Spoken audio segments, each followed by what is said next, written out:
Oi, gente. Tô muito feliz de estar aqui com vocês. Primeira live, né? Acho que eu demorei muito tempo para fazer isso, porque eu sempre quis estar aqui e conversar com vocês um pouquinho. E tô muito feliz que isso deu certo agora. A ideia é a gente ter uma sequência de lives com temas variados, com convidados muito especiais e vão ser cada vez melhores. E para começar, eu não poderia deixar de falar sobre a minha história, né? Conversar um pouquinho com vocês. Eu quero agradecer mesmo de todo o coração o carinho que vocês têm comigo, o amor que vocês têm comigo. Eu posso sentir mesmo com vocês estando longe. Tudo isso é muito importante, sabe? Eu sempre soube que as pessoas podiam fazer diferença na vida das outras pessoas, mas eu só senti mesmo isso depois que eu comecei a receber tanto carinho e tantas pessoas fazerem a diferença na minha vida. Então, como eu falei pra vocês, a ideia mesmo é a gente estar mais junto, é a gente conversar, é a gente poder se conectar, vocês fazerem perguntas para eu ir respondendo, eu contar um pouquinho de uma forma mais detalhada, porque acaba que aqui às vezes a gente conversa por direct, ou eu abro uma caixinha de pergunta, ou eu conto do meu dia a dia, mas a gente não consegue conversar muito, né? Contar os detalhes. E os detalhes são importantes, às vezes são eles que fazem a diferença na nossa vida. Então, realmente, é por isso que eu quero estar mais perto de vocês. Já vou dar um spoiler assim, dos spoilers, porque vocês gostam muito de me ver com Lages e a próxima live vai ser de casal. A gente vai contar para vocês como foi nossa história também, como foi nossa vida de casal. Tenho certeza que vocês vão gostar demais. Então vamos lá. A ideia hoje é eu contar um pouquinho do que aconteceu comigo e eu espero de todo o coração que vocês saiam daqui, que vocês terminem essa live um pouquinho melhores do que vocês entraram. Talvez uma palavra que eu falar ou alguma ideia que a gente trocar, qualquer coisa eu espero de coração que seja melhor, tá bom? É isso que eu quero e é isso que eu quero fazer nessas lives, pra gente se aproximar, ok? Gente, vamos lá. Acho que vocês já sabem algumas coisas da minha vida. Vocês já sabem que desde novinha, eu fui fazer faculdade cedo, na verdade, né? Eu tinha 17 anos quando eu saí de casa, eu fui fazer faculdade, sempre fui independente. Com 19 anos, olha o que a pessoa inventa. Minha prima tinha ido fazer um intercâmbio nos Estados Unidos, eu achei o máximo, quis fazer esse intercâmbio também no período das férias da faculdade, fui fazer o intercâmbio nas férias da faculdade, a louca, sozinha nos Estados Unidos. Não sei se vocês entendem, mas tipo, o nosso inglês aqui de escola era muito ruim. Gente, como é que eu tive coragem? Hoje eu não teria essa coragem toda. Eu sei que eu fui lá e que foi muito bom pra mim. Eu cresci muito, fiquei 3 meses morando lá e cresci demais. Então, tava lá eu em Brasília, fazendo faculdade, indo pro exterior, sempre independente, já tinha viajado sozinha, a vida da pessoa mais independente do mundo, né? E a gente nunca acha que algumas coisas vão acontecer com a gente. E eu sempre quis casar, ter filho, essas coisas sempre foram muito importantes pra mim. Acho que desde novinha, desde que eu me entendo por gente, eu sempre quis ter mãe, sempre quis ter uma família. Nunca tive pressa pra isso, mas sempre quis isso, sempre mesmo. E eu tava num momento da minha vida maravilhoso. Eu conheci o Lages, paguei a minha língua, não sei se já aconteceu com algum de vocês, porque a gente às vezes fala assim, não, nunca vai acontecer comigo. Às vezes quando as pessoas conheciam as outras e rapidinho elas falam assim, nossa, eu vou casar com esse cara. Eu falava, meu Deus, você não sabe nem quem é a pessoa, como assim você vai casar com ela? A pessoa tá doida. Nossa, porque não conhece direito e tal. E tava lá eu, acho que tinha uns 4 meses, 6 meses com Lages. Eu já sabia que ele ia ser o homem da minha vida. Já sabia que eu ia casar com ele. O que que aconteceu? Paguei a minha língua, gente. É assim a vida. Mas enfim. E a gente tava lá organizando nossas coisinhas. O Lages é militar, né? Vocês sabem. E ele tinha sido transferido para Rondonópolis. E eu trabalhava em Brasília, no Banco do Brasil. Então, o que acontece? Eu fui para Rondonópolis com ele pra gente escolher nosso apartamento. Isso foi em janeiro, uns 15 dias antes da cirurgia, para vocês terem uma ideia. Fui para Rondonópolis pra gente escolher nosso apartamento. A gente tava lá escolhendo as coisas. Fomos, andamos naquele centro para escolher os móveis. Eu pesquisei horrores na internet. Tem um detalhe, não sei se vocês sabem, que o Lages me chama de rainha dos teclados. Mas não é teclado que eu toco, não. É teclado da internet mesmo, do computador. Que eu sou a louca de comprar as coisas na internet e de pesquisar o preço de tudo, de olhar tudo. Mas enfim. Então a gente foi lá no centro, andamos, olhamos tudo, começamos a pesquisar na internet nossos móveis, nossa casa. Tava tudo assim super encaminhado.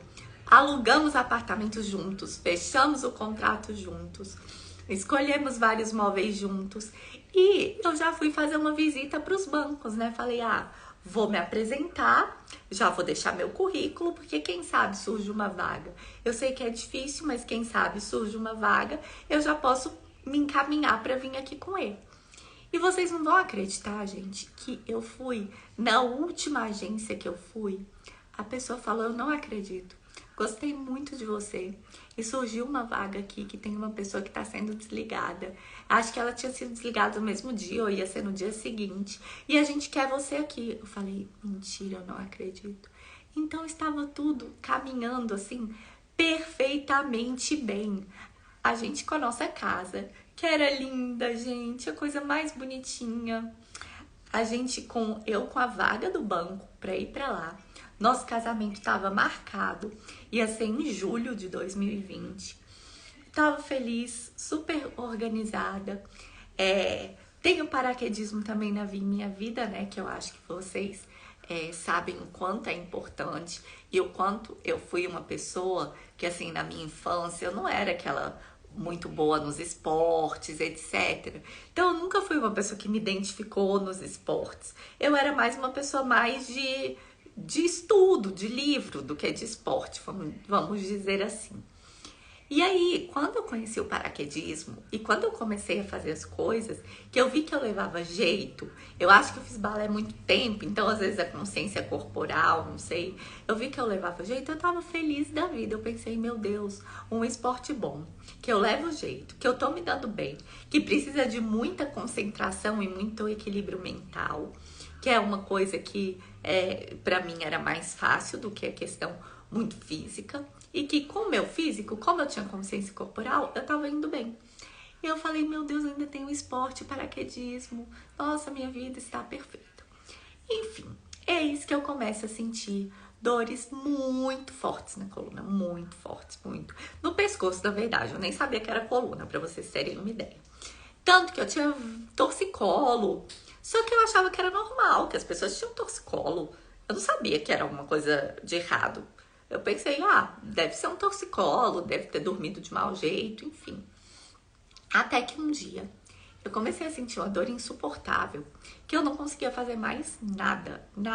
Eu não dormia à noite. Acordei de madrugada, eu falei, Lages, pelo amor de Deus, tá acontecendo alguma coisa comigo, eu preciso ver isso. E a gente saiu, foi pro hospital, tipo assim, umas 5 da manhã a gente levantou, foi pro hospital. E foi quando eu fui pro hospital, tomei um monte de remédio na veia e nada passou. Aí no dia seguinte eu não consegui trabalhar, eu tomei um monte de remédio de novo. Não passava de forma alguma. E aí fiz alguns exames. O médico falou primeiro que era muscular, enfim, não era. Aquela coisa, né? A gente sabe que fechar um diagnóstico não é uma coisa tão fácil. Fiz alguns exames até que eu descobri que eu estava com a hérnia de disco. O médico que me atendeu, ele falou, não tem jeito, Raquel, é cirúrgico. Você vai ter que operar, tem que fazer cirurgia e tal. Eu falei, meu Deus. Eu, que não gosto nem de tomar um remédio na vida, fazer uma cirurgia. Eu falei, como assim? E aí eu comecei a pesquisar, né, a olhar as coisas, mas digo, gente, hoje, se vocês me falarem, hérnia de disco, agora eu sei o que é de verdade, porque quando a gente começa a pesquisar, vão vindo algumas informações e como você não tem um conhecimento muito grande, você vai acreditando ali nas informações que vão surgindo para você no momento, né? Enfim, mas eu comecei a pesquisar, a fazer o máximo que eu podia para poder descobrir o que eu tinha e o que eu deveria fazer. Quando eu descobri que essa hérnia de disco, ela era preciso fazer uma cirurgia, eu comecei a falar com as pessoas, explicar meu caso e tudo mais, e tava irradiando aqui pro braço bastante. E aí, fui a alguns fisioterapeutas que falavam que não era para eu fazer nada, fui em alguns fisioterapeutas que falaram que tinha que dar uma olhada, enfim, falei com alguns médicos, todos falavam que era o caso cirúrgico, e eu procurei uma pessoa que era de minha confiança. Então eu pensei, o que a pessoa falar, eu vou confiar e vai dar certo. Enfim, procurei um médico de minha confiança e ele falou que era possível fazer uma cirurgia minimamente invasiva, que era mais tranquila e tudo mais. E eu optei por esse lado. Porque eu pensei, então nem é uma cirurgia assim em si, né? Pensava assim, é mais um procedimento. Na minha cabeça eu pensei isso. E na época foi muito engraçado, porque eu e o Lázaro, a gente namorava à distância. Ele tava morando no Rio e eu tava morando em Brasília. E aí, sabe aquelas revistas do avião da Gol? Eu tava dando uma olhada e lá a última reportagem, gente, vocês não vão acreditar. Cirurgia minimamente invasiva da coluna. Vários atletas que se recuperam rápido. Várias pessoas que ficaram anos sofrendo e puderam voltar ao seu esporte. Enfim, nossa. E eu, assim, eu sou uma pessoa muito apegada a Deus, sabe? E aí tinha uma pessoa que rezava com você. Eu fui nessa pessoa para ela rezar comigo e tal. E ela me falou assim, não, você vai ficar curada. Eu não sei se você vai fazer cirurgia ou não. Você vai ficar curada. Eu não fui para ela falar nada não, gente. Fui rezar. Pensei, vou rezar, não custa nada, entregar a Deus minha decisão, enfim. E aí eu falei, tô inventando minhoca na minha cabeça, né? Olha só, tá tudo lindo, eu tenho vaga no banco. Eu tenho tudo, eu vou fazer essa cirurgia, eu vou ficar bem, eu quero casar, eu quero ter filho, vou poder cuidar dos meus filhos, vou poder saltar de paraquedas, não vou precisar de atestado no banco, porque eu ainda pensava assim, já pensou eu começar um trabalho e começar a ficar de atestado, porque eu tô com uma dor insuportável, que eu não consigo nem levantar da cama? Aí eu falei, não vou precisar de atestado, a recuperação da cirurgia é rápida. E fui pensando em tudo isso. E a mulher rezou e disse que eu ia ficar curada. E tinha uma reportagem na revista. E os médicos falam que é cirúrgico. Enfim, gente, naquele momento, com as informações que eu tinha, eu tomei a melhor decisão. Eis que cheguei no hospital, andando, dirigindo, na verdade, com a mãe. A gente foi dirigindo, entrou no hospital, eu fui fazer tudo. Fui fazer minha ficha e tudo mais. E a mulher até ficou, tem vaga na UTI? Eu não, que vaga na UTI? Eu vou sair daqui no mesmo dia, só dependendo pela anestesia. Eu fico aqui mais um pouquinho, só durmo aqui, dependendo de se eu não acordar bem da cirurgia, da anestesia. Mas enfim, entrei na sala cirúrgica. Claro que eu tava um pouco nervosa, né? Não vou falar que cirurgia é legal, nem não é legal. Sabe o que eu lembro? Que eu tinha que ir de maca. E eu falava pro moço, mas eu não posso ir andando, por favor. Ele, não, você não pode, você tem que ir de maca. Mas por favor, eu não posso ir andando? Gente, eu repeti isso umas 3 vezes. E eu não sou assim, eu sou as pessoas, tem que ir de maca, tem que ir de maca. Engraçado, né? Mas enfim, entrei na sala cirúrgica e eu só lembro do médico me perguntando se eu tava conseguindo mexer alguma coisa depois da anestesia. E eu falei, não tô conseguindo, meus braços estavam bem cruzados, assim, rígidos. Eu não tô conseguindo. Eu sei que eles foram na maior correria comigo fazer um exame na ressonância, mas eu não tava entendendo nada, gente, tô falando sério. Na hora, nem sabia o que estava acontecendo, porque eu tava meio grogue da anestesia, tinha sido logo depois da cirurgia. Enfim, eu só lembro de alguns flashes fazendo esse exame. Depois eu lembro de alguns flashes eu na UTI, porque eles tentaram pegar a minha pressão. Esqueci como é que chama agora. Um médico aí vai saber. Aquela pressão arterial que você coloca tipo um negócio aqui no braço e fica monitorando o tempo inteiro. Mas enfim. Aí, doía muito, gente. Muito, porque eu acho que era muito profundo e doía horrores. Mas enfim. E lembro disso, lembro de outras coisas, até que eu não lembro de mais nada. Eu fui transferida para UTI humanizada e eu não lembro de nada. E quando eu acordei... Falou gasometria. Ah, não, isso, pressão arterial invasiva. Muito obrigada. Muito obrigada. Isso mesmo, pressão arterial invasiva. E aí, enfim, eu sei que eu só lembro de alguns flashes. E quando eu acordei, alguém me falou que eu tinha um edema na medula, tal, não sei o que. Eu falei assim, beleza, um edema. Então, um inchaço, que eu tava tomando toda a medicação pra passar o inchaço, tarará. Eu falei, tá bom, então vai passar o inchaço. Ah, mas que ia ser muito difícil, não sei o que, a minha recuperação. Eu falei, tá, não tem problema a recuperação ser difícil. Olha, aqui na minha cabeça eu já tava super resolvida. Eu falei, tudo bem. E em nenhum momento eu fiquei desesperada. Foi muito engraçado.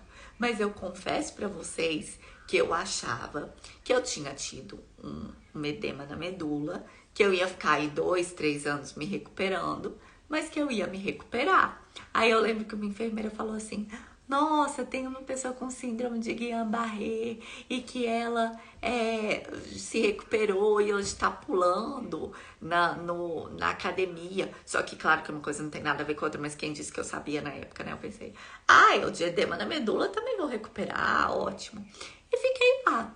Só que tava muito ruim. Eu sentia muita falta de ar, eu tava muito estranha. Era uma sensação muito esquisita, eu não sentia nada. Mas eu fui falando, eu vou me recuperar, vai ficar tudo bem, eu tenho que ficar bem, eu tenho que ficar positiva, é isso que eu tenho que fazer. E, enfim, o que aconteceu, gente? Que aí foi uma coisa que eu nunca imaginei também que eu fosse passar.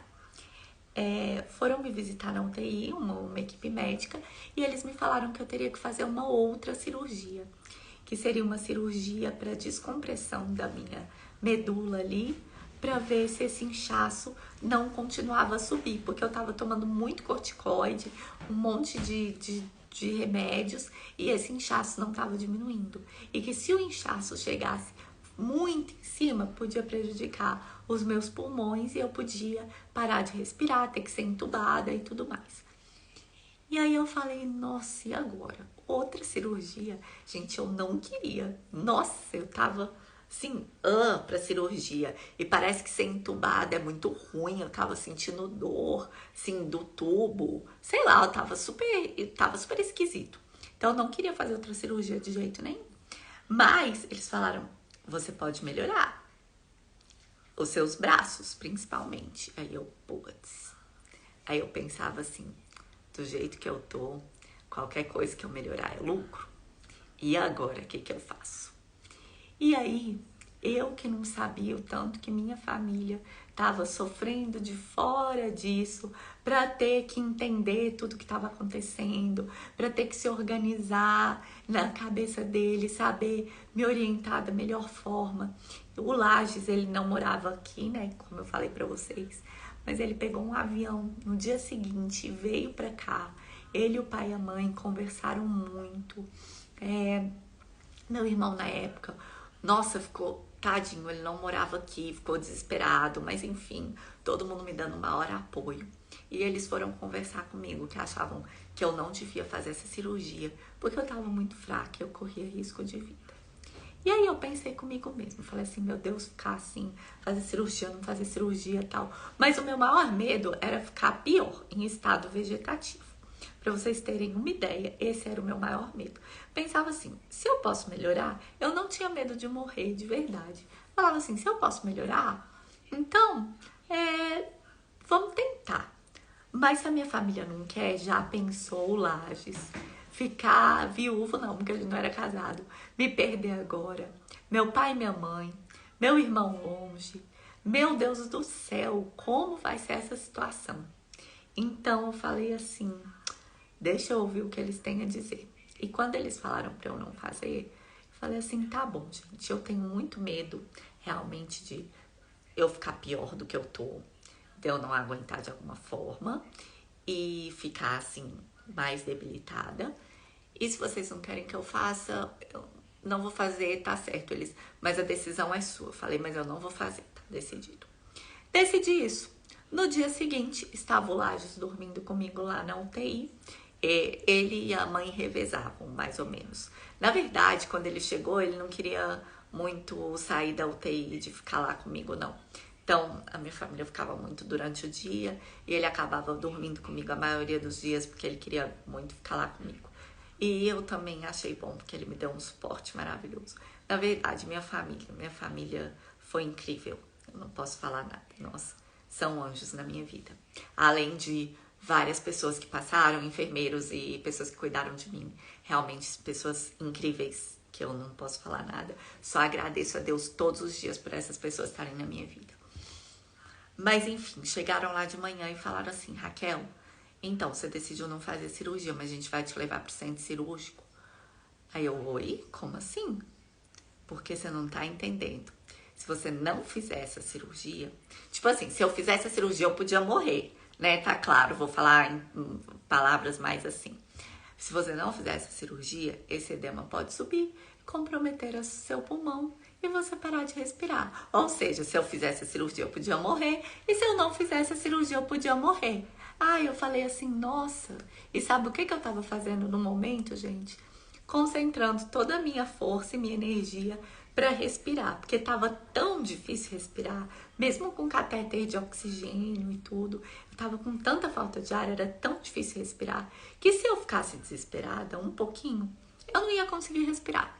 E aí ia piorar tudo, né? Então eu ia ser entubada e tudo mais e não ia dar certo. Então eu ficava me concentrando e eu ouvia aquilo e bem serena, assim, Deus me abençoou muito. Eu, na maior serenidade, pensei assim, vamos continuar respirando. Eu falei, tá bom, mas então chamo o Lages, acordo o Lages, porque eu não posso decidir isso sozinha. Porque ontem a gente decidiu que não ia fazer.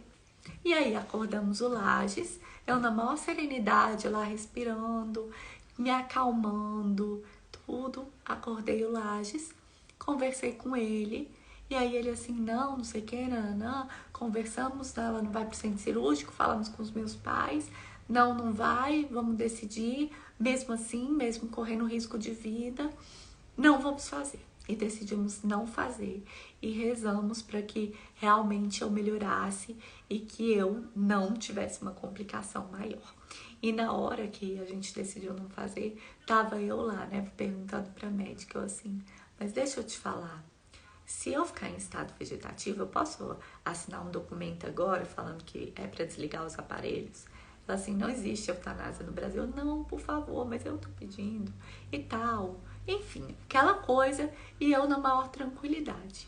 Gente, eu aprendi assim, a duras forças, que antes de mais nada a gente tem que respirar, porque senão o resto não acontece, não funciona. E foi aí que eu pensei, se eu não respirasse naquele momento, eu não teria nem a opção de decidir ou de ver como é que eu ia ficar. E foi assim que eu aprendi a ter calma, tranquilidade e respirar. E eis que eu fui respirando, sempre positiva, pensando positivo, pensando que ia dar certo. E fui melhorando, graças a Deus. Eu fiquei 14 dias na UTI. Vou dizer que os primeiros 5 dias, assim, até 7 foram mais críticos. Depois eu comecei a melhorar. Tive momentos muito bons. A gente passeou, elas me levaram um dia para passear lá no jardinzinho do hospital. Gente, vocês não imaginam a felicidade que eu fiquei de ver a luz do dia, que eu tava presa no quarto e eu agradecia tanto. E assim, só agradecer mesmo que eu fui melhorando, que as coisas foram melhorando. Mas até então eu não sabia que eu tinha uma lesão medular, tá, gente? Eu vou ser bem sincera com vocês.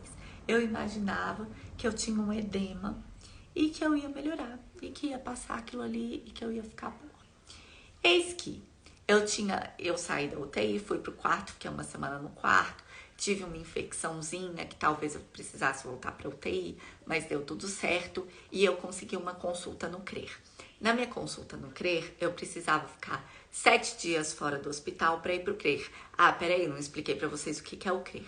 É um centro de reabilitação em Goiânia, que as pessoas ficam internadas, fazem fisioterapia, são acompanhadas por um médico, fazem terapia ocupacional, que é com a mão, são atividades com os membros superiores, e aí ficam mais, assim, focadas na reabilitação.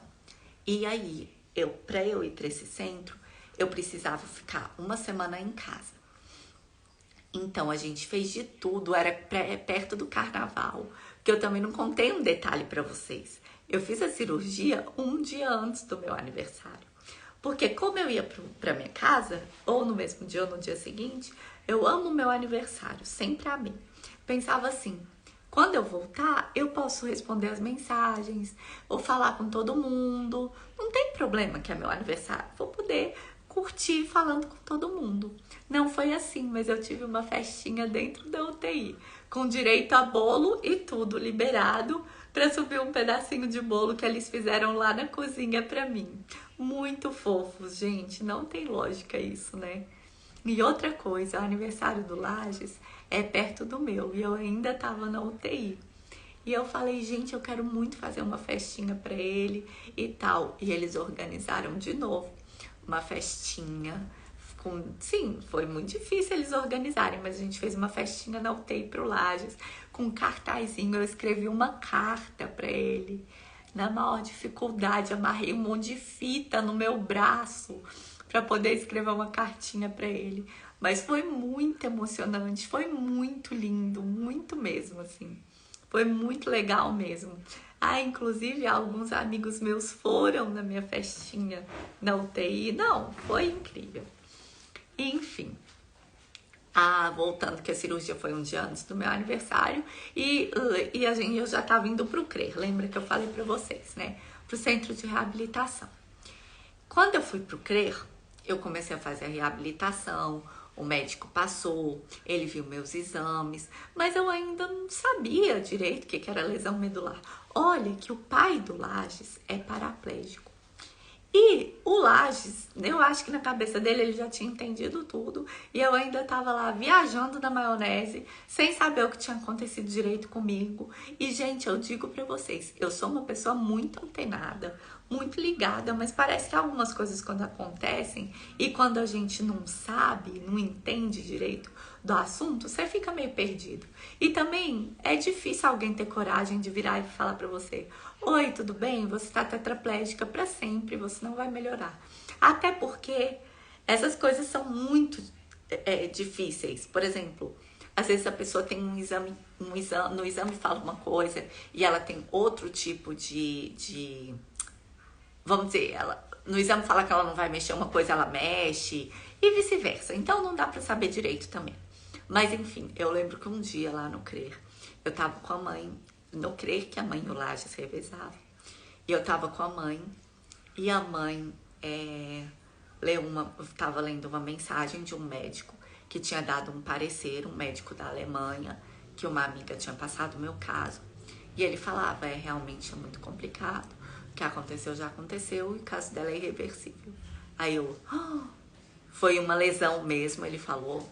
Aí eu, meu Deus, vocês acreditam que foi nesse dia, que já tinha mais de 1 mês e meio, que eu entendi realmente o que estava acontecendo comigo? Eu sei, gente, que aquela noite foi difícil dormir. Eu acordei de madrugada, chorei, eu abraçava a mãe, ela deitou comigo na cama, a gente chorou. Eu falava, mãe, agora, como é que vai ser? E todos os meus sonhos e todas as coisas. E agora, tava tudo encaminhado. E como é que vai ser daqui pra frente? Enfim, eu sei que foi uma noite longa, uma noite que passou muita coisa na minha cabeça. Não era... era um choro de tristeza, de angústia, sei lá. Não era um choro de desespero, mas era um choro de... Putz, não acredito que isso tá acontecendo comigo. Tipo, sério, assim, eu falava, meu Deus, sabe? Às vezes você até pensa assim, o que eu fiz de errado? Mas eu sei que isso só passou pela minha cabeça e já saiu, porque não tem nada a ver uma coisa com a outra. Absolutamente nada a ver. Mas, enfim, E eu sei que essa noite foi difícil, no outro dia eu acordei meio pra baixo, mas eu falei, não adianta. O que aconteceu já aconteceu. Agora o que eu posso fazer é deixar isso o mais leve possível. Então, amor, só um minutinho. Amor, me dá uma água, por favor.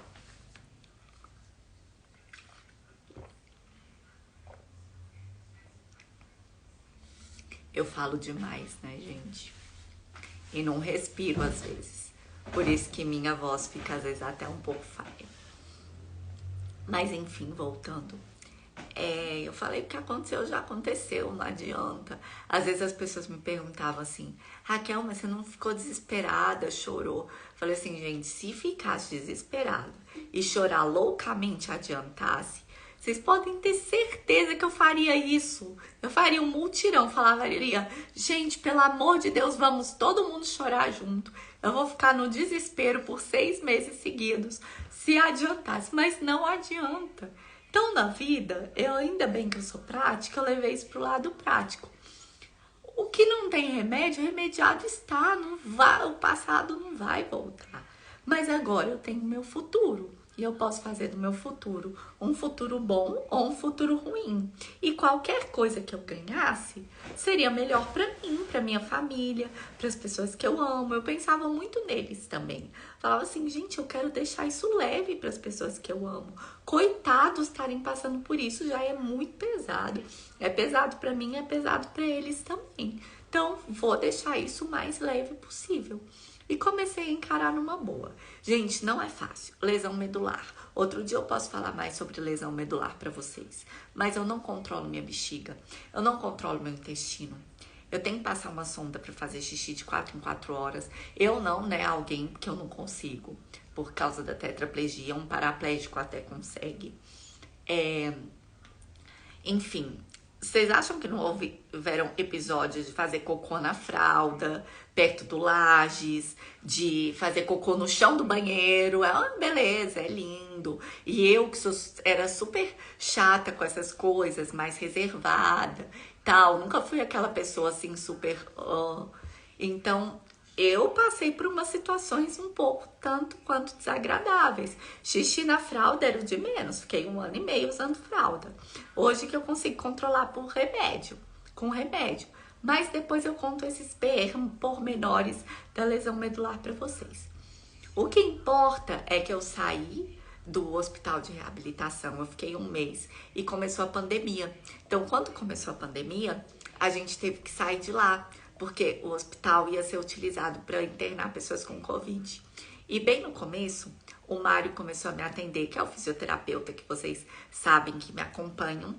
Só que as pessoas do home care não estavam trabalhando por causa da pandemia. Então, eu tive um novo fisioterapeuta. Vocês conhecem um fisioterapeuta Lages, aquele alto, bonito, forte, moreno, maravilhoso, meu marido hoje? Então, ele virou meu fisioterapeuta. E eu sei que esse menino fazia tudo por mim. Teve dia da gente acordar às 6 horas da manhã e fazer fisioterapia. E ele via coisa, pesquisava e a gente fazia um monte de coisa. E o Mário vinha aqui todo dia e ele com a fisioterapia. E eu ficava cansada com tudo, gente. Eu uso cinta abdominal, na época eu não usava. Eu desmaiava o tempo todo. Era uma beleza, era o caos. Ficava verde, o Lages já dizia assim... No estágio que você tá branca, não tem problema. O problema é quando você tá verde, que aí é que você vai desmaiar mesmo. Porque com a medula, a gente também não controla a pressão arterial e nem a temperatura. Mas eu não vou entrar nisso, que não é dia disso. Viu? Acho que a gente pode fazer, eu acho que live toda quinta-feira, que tem coisa pra eu contar pra vocês. Mas enfim... E a gente foi fazendo as coisas junto. E minha mãe o tempo todo comigo, todo, assim. Meu Deus, minha mãe é maravilhosa. É meu orgulho. Não sei nem o que falar dela, assim. Morro de orgulho mesmo. E eles, assim, cuidando de mim da melhor maneira possível, fazendo de tudo pra eu ficar melhor. E eu também, e eu fazendo tudo, e eu sentia dores horríveis, e eu fazia as coisas mesmo assim. E a gente naquele esforço todo. Depois foi entrando o pessoal do home care, as coisas foram melhorando, continuava super animada. Eu tenho uma coisa pra contar pra vocês que é muito engraçada. Quando a fisioterapeuta do home care veio aqui, ela estava apavorada. Depois ela me contou, né? Depois que a gente se conheceu melhor. Porque ela disse que tinha uma vez atendido uma pessoa paraplégica, sei lá, que era super mal-humorada, que não sei o quê, que não aceitava o que tinha acontecido e que tinha sido horrível, que tinha tratado ela mal.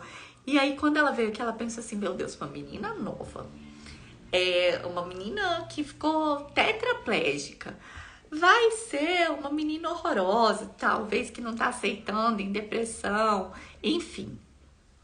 E aí, ela disse que chegou aqui, ela falou, não acredito que essa menina é assim. Não acredito que ela tá assim, tão bem-humorada e tal. Mas, gente, de verdade, eu nem sei dizer pra vocês assim, por quê? Sabe por que que eu acho? Eu acho que é porque eu sempre busquei crescer na minha vida. Eu sempre fiz várias coisas para me desenvolver como pessoa.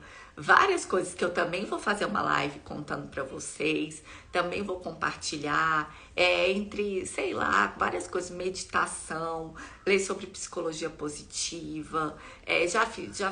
Fiz terapia, já fiz coach com pessoas boas, tá? Porque eu tenho preconceito com coach, com pessoas que são mais ou menos. Deixar bem claro, tenho preconceito mesmo.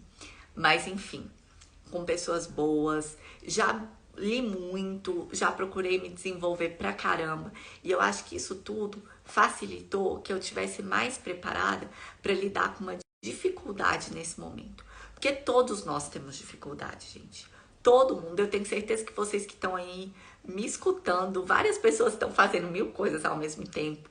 Várias pessoas estão muito cansadas, várias pessoas têm filho e estão cuidando dos filhos ao mesmo tempo, escutando um pouquinho. Então eu tenho certeza que todo mundo tem suas dificuldades. E isso me preparou para as dificuldades da vida. Por isso que eu acho que autoconhecimento é muito importante. A gente buscar se conhecer, a gente buscar relaxar, a gente buscar não entrar no estresse do dia a dia, a gente saber quem a gente é, a gente estar bem com nós mesmos, nos cuidarmos. Tudo isso são coisas muito, muito, muito importantes.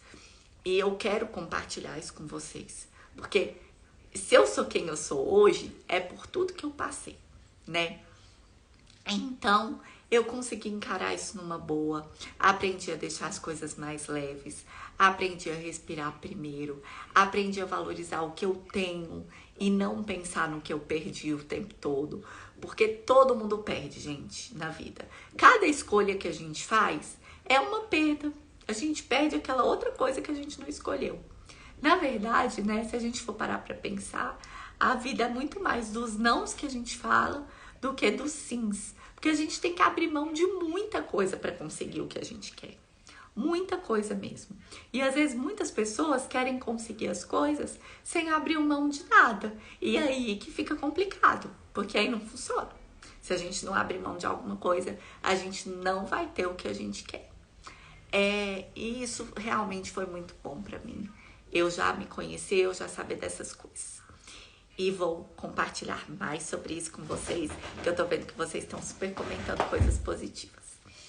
E eu queria só contar pra vocês mesmo como foi esse momento, como foi diferente, né, essa situação que eu vivi, um pouquinho de como foi pra mim. Eu não tive um momento de revolta muito grande. Algumas pessoas que já leram meu e-book sabem que eu já contei também algumas coisas e algumas lições que eu aprendi, muito mais do que eu falei agora. Quem não leu e quiser ler, tem lá na bio. Eu posso colocar nos stories também, porque realmente eu escrevi com muito amor e todos os feedbacks foram positivos. Então eu imagino que seja uma coisa muito boa. E eu queria abrir agora para vocês perguntarem, pra gente interagir mesmo. Perguntem aqui o que vocês querem. Para eu contar mais um pouquinho, se tiver alguma parte que eu falei que não tá clara, se tem mais alguma coisa que vocês querem saber, por favor, vão me perguntando aqui que eu vou respondendo, tá? Vou chamar meu assistente. O pessoal tá pedindo live com a sua mãe. Live com a mãe. O pessoal tá pedindo live com a mãe. Ok. Então tá, eu acho que não tá programada live com a mãe, mas eu concordo. É super bem-vinda. Live com a mãe eu vou colocar na nossa programação, ou troco alguma, ou acrescento, tá? Perguntaram se você operou em Brasília. Não, gente, eu não operei em Brasília, eu operei em Goiânia. Foi no hospital neurológico que eu fiz minha cirurgia. A Débora perguntou se a live vai ficar salva. Muita gente perguntou se a live vai ficar salva. Gente, a live no momento não vai ficar salva, mas eu vou ver um jeito de poder compartilhar com algumas pessoas, pelo menos algumas das coisas que a gente falou, tá? Mas no momento elas não vão ficar salvas. A Estrela perguntou aí o que te levou a fazer a cirurgia. Todo mundo tá ouvindo Lages aí? Só me dá um sim aqui, só pra ajudar, pra saber se vocês estão ouvindo Lages. Ou se eu repito o que ele tá falando, tá todo mundo ouvindo? Vou esperar um pouquinho aqui pra vocês responderem. Sim, estão ouvindo, ótimo. Então tá bom, o que ela perguntou? Desculpa, meu amor. O que te levou a fazer a cirurgia? O que levou? As fortes dores que eu tava tendo, tudo que eu falei pra vocês, que eu ia me mudar, que eu não queria ficar tirando atestado no banco, que eu queria casar, ter filho, que eu tava perdendo levemente a força do braço esquerdo também. E eu não sabia que isso poderia voltar, né? Como é que eu vou falar? Que eu poderia recuperar. E alguns médicos falaram que realmente eu talvez pudesse não recuperar e ficar com uma sequela permanente. Então foi por isso. A Ana falou que está há 2 anos também sem andar por problemas no Covid. Sério, Ana? Gente, esse Covid, aconteceu tanta coisa. Ana, força aí. Estamos juntas. Se eu puder ajudar em alguma coisa, eu tô aqui. Eu sei que não é fácil, mas a gente dá um jeito. Aqui. A gente te elogiando, né? Inspiração, você é incrível. Obrigada, a gente. Esther tá triste porque ela tá na faculdade e não pode te escutar. Ah, não, Esther. Poxa, queria que você estivesse me ouvindo. Que pena. A engraçadinha da Luísa falou que o meu problema é que eu sou flamenguista. O seu problema é que você é flamenguista, a gente só uma solução. Ainda bem que ele é flamenguista, que eu também sou flamenguista, acredita? Puxei isso do meu pai, que é flamenguista, e me ensinou meu irmão a sermos flamenguistas. Espero que eu não faça muitos inimigos aqui, por favor, gente. Mayala Mota, ela falou que se cabia o tratamento conservador no seu caso. Ah, boa, boa. Eu tentei fazer tratamento conservador por um tempo, e assim... Foi o que eu falei pra vocês, né? Como o médico falou que talvez eu pudesse ficar com uma sequela permanente. E como eu ia me mudar, tinha que fazer tudo aquilo. E era uma... Tipo assim, a gente tá aqui, a família instalada. Os médicos de confiança que eu conheci, enfim. Eu resolvi fazer a cirurgia antes de me mudar pra uma cidade que eu não tinha nenhum suporte familiar, que eu não conhecia ninguém. Só o Lages, e antes de casar, ter filho, do casamento, eu pensei assim, meu Deus, se eu tiver uma crise dessas no dia do meu casamento, na semana, eu não vou conseguir nem casar. E aí foi essa decisão. Mas eu fiz o tratamento conservador por um tempo, mas eu continuei sentindo muitas dores. Na verdade, eu comecei a melhorar, mas o médico disse que mesmo assim, ele me aconselhava a fazer a cirurgia e eu fiz. Paulinha Rezende, meu marido está acamado 2 anos após Covid, 46 anos, 100 dias de UTI. Nossa, gente. Tá vendo? Às vezes eu tô aqui falando uma coisa, eu sempre falo isso. Não é porque eu tô aqui, não é porque eu tô numa cadeira de rodas, não é porque eu sou tetraplégica, que o meu problema é maior que o de vocês. De forma alguma. Todo mundo tem seus problemas, todo mundo tem suas dificuldades na vida e a gente não pode ficar se comparando com os outros, tá vendo? É sempre uma lição, por isso que eu acho que quando a gente tem um problema, o que a gente pode fazer é usar ele pra gente ajudar as outras pessoas, sabe? E é isso que eu quero, olha, outra coisa, se eu não tivesse isso, eu nunca estaria aqui falando pra vocês, porque eu sempre fui mais dos bastidores, eu acho que eu nunca ia ficar aqui falando, me expondo, nunca fui muito de rede social, e foi por causa do que aconteceu, que hoje eu consigo fazer as coisas diferentes e tá falando aqui com vocês, né? Sheila, qual é o seu maior desafio hoje em dia devido à lesão? Gente, então, vamos lá. Tem uma coisa muito difícil pra mim, que é a dor. Eu sinto muita dor 24 horas por dia. Dor neuropática, dor da lesão. Vou falar melhor quando eu falar de lesão medular pra vocês. E a dor é ruim. Por exemplo, agora eu tô com muita dor. É chato às vezes. Me atrapalha tocar cadeira. É complicado. É ruim sentir dor o tempo inteiro. Não vou falar nada não. E a falta de independência. Porque assim, eu até fiz outras cirurgias no braço, no SARA. E meu maior sonho era conseguir me transferir sozinha. Por exemplo, que seja eu ficar na cadeira de rodas, ir pra cama ou ir pro tablado, que eu faço fisioterapia sozinha, mas eu não consigo. Porque eu não tenho força no tríceps. Eu tenho força de bíceps, mas eu não tenho força no tríceps. E eu não tenho tronco, equilíbrio de tronco meu, e nem músculo abdominal, essas coisas. Então eu não consigo. Então depender das pessoas pra tudo não é fácil também. É sério. Às vezes dá vontade de falar, ai meu Deus, por favor, só queria ficar um pouco sozinha, resolver as coisas. Eu faço tudo que eu consigo, óbvio, mas não é fácil. Você pode ter filhos? Posso ter filhos e a gente quer. E tá nos planos aí, nos planos a curto prazo, médio prazo, curto prazo, vamos dizer assim. Teremos filhos. O Manuel tá falando para você explanar um pouco mais sobre como não olhar para o passado e não conseguir mudar o que já aconteceu. Ok, vamos falar sobre isso. Então, gente, eu acho que eu sempre quis viver o agora. Eu acho que é uma coisa muito bonita que todo mundo fala, né? Ah, vamos viver o hoje, vamos aproveitar o que tá acontecendo hoje. E eu sempre busquei isso. Tiveram alguns livros que eu li, que eu posso passar para vocês, que me ajudaram. Algumas coisas que eu fiz na minha vida, por exemplo, começar a meditar, começar a ouvir músicas. Vocês já ouviram em frequências musicais, que são músicas mais calmas, que melhoram a nossa frequência cerebral? Porque às vezes a gente tá tão agitado, ouvir música agitada, ficar agitado no trânsito, ficar agitado em tudo. Eu fiz isso.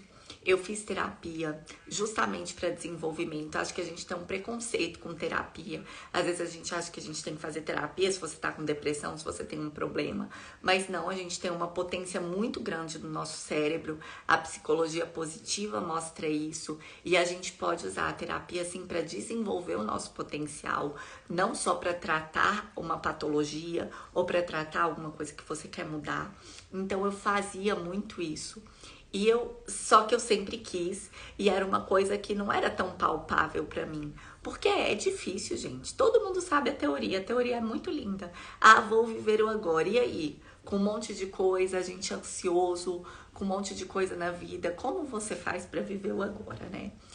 E o que eu acho que me ajudou muito foi que na UTI e com a lesão, eu precisei parar. Porque eu sempre fui uma pessoa muito ligada, como eu falei pra vocês. Então eu trabalhava, eu estudava, eu sempre estava fazendo uma pós-graduação, eu sempre estava lendo alguma coisa, eu sempre estava pensando em estudar uma língua, eu sempre estava pensando em fazer outra coisa. E aí eu não tinha tempo para pausas. O que eu falo pra vocês, gente? Façam pausas. Pausas para você ouvir você mesmo aqui dentro. Pausas para você conseguir se conectar com a vida. Pode ser que você ache uma bobeira o que eu tô falando, mas anda descalço na grama, vai cuidar de uma plantinha que faz toda a diferença, que você vai ver ela crescendo. Reza, você acredita em Deus, medita. A gente precisa tentar sair desse boom de informação que existe no mundo e conseguir se conectar com a gente mesmo e conseguir se conectar com o que está acontecendo hoje. Mas eu só consegui isso, na verdade, sem ser na teoria, porque na UTI eu ficava muito tempo sozinha, como eu falei pra vocês, e o que eu podia fazer lá? Pensar, rezar, agradecer. Ah, outra coisa, gente, que eu também fiz. Agradeça. Isso faz toda a diferença. Ah, mas eu não quero agradecer. Não interessa, agradeça. Ah, mas eu não tenho nada para agradecer. Não interessa, agradeça mesmo assim. Ah, mas eu não tô lembrando nada de bom que aconteceu no meu dia. Agradeço por acordar e por respirar. Ah, mas qualquer coisa que eu falar para vocês. Então, agradecer e pausar um pouco faz com que a gente esteja mais conectado com viver o agora. E foi assim que eu consegui viver o que estava acontecendo sem ficar focada no futuro ou no passado. Porque a gente é assim, gente. A gente tá preocupado com o futuro e se lamentando pelo que já passou. Não adianta, não adianta mesmo. Eu espero que eu consiga ter respondido aí sua pergunta, tá? Você pode voltar a andar? Pode explanar um pouco sobre a questão da Mara Gabrilli, né? Ah, da Mara Gabrilli, do exoesqueleto, né? Vamos lá. Voltar a andar. Pela medicina, gente, eu não posso voltar a andar. Eu tenho uma lesão irreversível, ela é C5. Só para vocês terem uma ideia da altura, porque é meio difícil, nem todo mundo é da área da saúde. Ela é aqui no pescoço, ó. Só para vocês terem uma ideia. Então, ela é muito alta. Então, por isso que eu tenho um comprometimento dos membros superiores, do tronco todo. Eu mexo a mão por causa da cirurgia do Sara. Até algumas pessoas falam, ah, Raquel, mas você é tetraplégica mesmo? Eu falo, sou. Aí as pessoas, não, você não é não. Aí eu fico assim, gente, meu sonho era não ser. Piadinhas de cadeirantes, né? O sonho de todo paraplégico é voltar a andar. E o sonho de todo tetraplégico é ser paraplégico. Ou seja, pelo menos você tem a mão ali para fazer suas coisas. Mas enfim, então pela medicina eu não posso voltar. Mas é óbvio que só Deus sabe de todas as coisas, né? Isso está nas mãos dele para todo mundo, não só para mim, mas para todos nós. E eu acredito muito nos avanços que a medicina está fazendo, principalmente com relação à robótica. Eu não sei se vocês viram, se vocês conhecem a Mara Gabrilli, ela é senadora e ela foi para os Estados Unidos, ainda não está sendo comercializado para pessoas físicas, mas ela foi para os Estados Unidos e testou um exoesqueleto, é tipo um robô. Ela, tipo, veste esse negócio do robô, não é vestir, é bem grande assim, mas só para vocês terem uma ideia. E ela conseguiu andar, porque na verdade é o robô que vai mandando as informações. E ela conseguiu andar de lado. E foi uma experiência muito legal. Mas ainda não é algo que está sendo comercializado e ainda não é algo tão viável, porque precisa de muito treinamento, é extremamente caro, se eu não me engano é cerca de 200, 300 mil dólares, e ainda está sendo comercializado só para hospitais, instituições, e estão sendo feitos testes ainda para poder programar o exoesqueleto da melhor maneira. Mas eu acredito muito nesses avanços, sabe? Questão de cura da medula é muito complicada, né? Porque Deus fez o corpo muito perfeito. Pensa ali, a medula controla tudo. Mas a questão da robótica, eu acho que a gente está mais perto. Mas eu ainda tenho esperança na cura da lesão medular também pela medicina de alguma forma.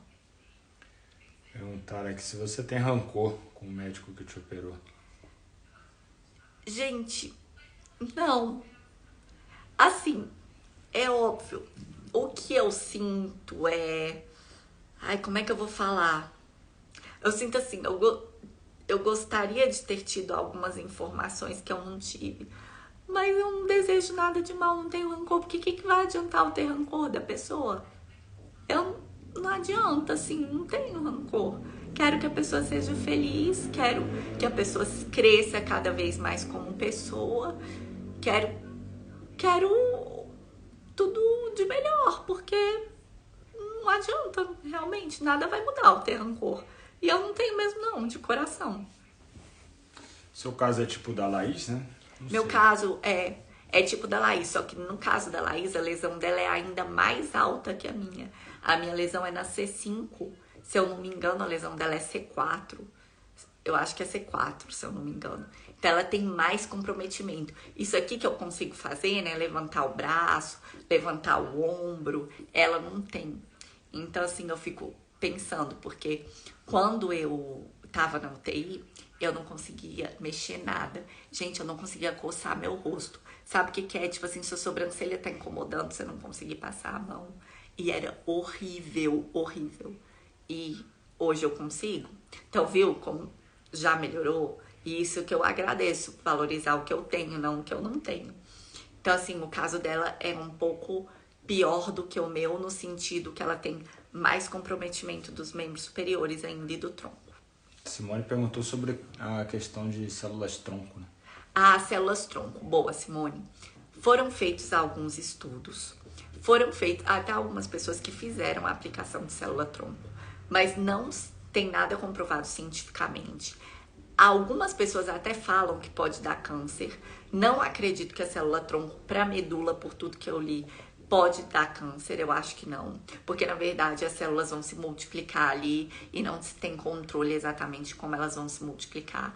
Mas o que acontece é que não tem comprovação científica e o resultado não é eficaz, assim. Várias pessoas fizeram, se submeteram a procedimento sem resultado. Eu confesso que é porque era época de pandemia e tudo mais, e as coisas estão difíceis, acho que o mundo tá em crise e tá difícil. Eu confesso que se eu tivesse a oportunidade de tentar, eu acho que eu tentaria. Mas por não ser algo comprovado cientificamente, por ser algo muito caro, eu não fui atrás, entendeu? E pode ir se despedindo aí, tem 5 minutos só. Últimas perguntas. Ai, gente, então tá, 5 minutos. O meu marido aqui, ele é super pontual. E tô brincando, a gente vai ser pontual porque a gente sabe que todo mundo tem compromisso, tá?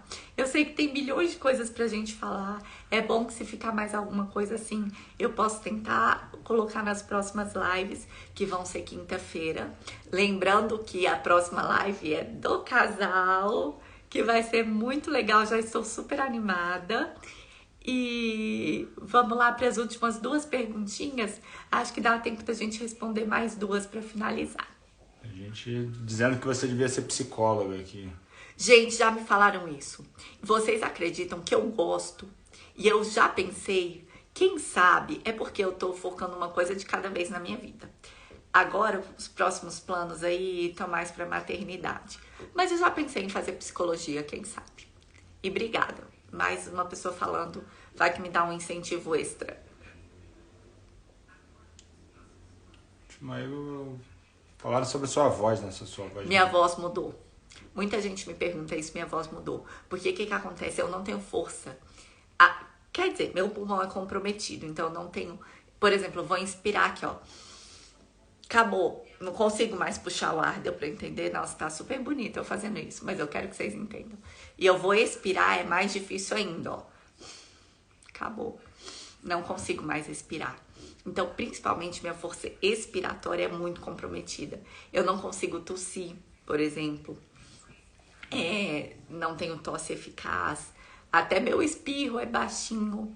E aí, por tudo isso, por esse comprometimento, a minha voz mudou. E eu também tomo os remédios para não perder xixi. Aí eu não preciso usar fralda. Porque, como vocês sabem que eu falei, né? Eu não controlo minha bexiga. E aí eu fico com muita secura. É um efeito colateral do remédio. Então, isso também faz com que minha voz fique mais rouca, mais falha, mais baixa. Mas eu já melhorei. Mas eu juro que eu sinto falta da minha voz anterior. Mas tá bom. Isso aí. Tá a gente elogiando, amou a live. Ai, eu fico tão feliz que vocês gostaram. Ai, vocês vão estar comigo na próxima quinta-feira para ver o Lages? Eu espero que sim. Muito obrigada, gente. Eu que tenho que agradecer, porque eu tô muito feliz. Se vocês gostaram, eu gostei. Acho que mais ainda de estar aqui. Foi muito bom fazer isso. Eu sempre quis. E às vezes a gente tem tanta coisa pra fazer, né? E vai adiando e eu não deveria nem ter adiado tanto. Mas agora que nós estamos juntos, vamos ficar quintas-feiras juntinhos, conversando, trocando ideia. Sempre os primeiros 40 minutinhos eu vou falar. Depois vou responder as perguntas pra gente interagir. E muito obrigada. Última de todo pergunta coração. é se você conseguiu se aposentar. Consegui me aposentar pelo banco. Eu não tenho condições, né, pela tetraplegia, de exercer. E eu tô aposentada. Ainda bem, porque não é fácil manter essa vida de lesão medular e de tratamentos. Então, eu estou aposentada e isso me ajuda e me dá até uma certa, vamos dizer, né, mais tranquilidade com relação a isso. Mais alguma coisa, meu amor? Muito obrigada, amor. Muito obrigada, gente. Eu amei estar aqui com vocês. Amei de coração. E espero que vocês também tenham gostado. Até quinta-feira que vem. Até a próxima. Um beijo enorme. Boa noite para todos. E não esqueçam, agradecer, deixar a vida mais leve, respirar primeiro, fazer pausas para a gente poder se conectar com o que está acontecendo hoje. E deixar o celular é um bom passo para isso de vez em quando. Tá bom? Um beijo, fiquem com Deus. Tchau.